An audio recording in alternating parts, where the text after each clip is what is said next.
Boshladi ochildi. Faqat o'tib ketib turgan. Necha chiqayotganda? 15 mana. 20. Hop, 25. hop, 30. hop. 35 dan 30. Hop. Qo'lga ehtiyot bo'l. Qarab. O'rtoqlik ko'ryapsizlar mana.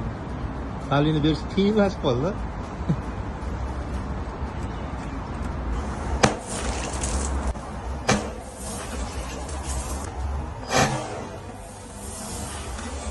Keyingisi ham otdi. Lekin eng qiziq joyi otganda nima otdi desa, Mana qaranglar o'rtoqlar. Fitinglarimiz otdi, lekin hali slanglarimiz o'z joyida turibdi. Bittasi ham hech qanaqa narsa qilgani yo'q. qismimizni davom ettiramiz, lekin mana shu qismi уже yorildi. Bu yoq qismi yaroqsiz bo'ldi, lekin biz sharoyli qo'yib ketganmiz. O'shaning uchun narigi qismiga davleniya o'tmasligi uchun mana shu ham sharoylarni yopdik. Endi davleniya faqatgina mana shu sharoygacha bo'lgan qismda bo'ladi. Ya'ni testimizni davom ettira olamiz.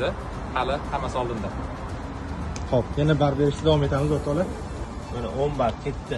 20. 10, 20, 25. 25. 30. Aha. 35. 40. 40 gacha bordik. Necha yana? 45 ga kelyapti mana. 45. 45. O'rtoqlar o'z bo'lmayapti lekin. Bosish ham qiyin bo'lyapti. Zo'rab turinglar.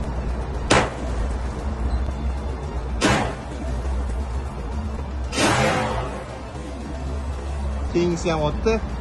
Nima otdi? Savol. Xo'p, ko'ramiz mana. Mana. Ha, o'rtoqlar. Yana trayligimizni otdi. Hozir shlankalar maqtayapmiz. Pressga e'tibor berib ketinglar. Press ham chidyapti lekin. Ya'ni press ham shu yuqori bosimlarga chidaydi. Ya'ni paykadan ham kuchli hisoblanadi press fitinglarimiz. Hurmatli kuzatuvchilar, biz testimizni shu joyda to'xtatamiz. Sababi birinchi o'rinda stendimiz yaroqsiz holatga keldi. Ikkinchi o'rinda bunaqa ko'rinishi davom etadigan bo'lsa, o'sha xavflilik darajasi oshib ketyapti. Shuning uchun ham majbur bo'lamiz shu yerda to'xtatishga. Lekin asosiysi biz testimizni amalga oshira oldik deb o'ylaymiz va o'zingizlar izohda o'zingizlar fikrlarni yozib qoldirasizlar.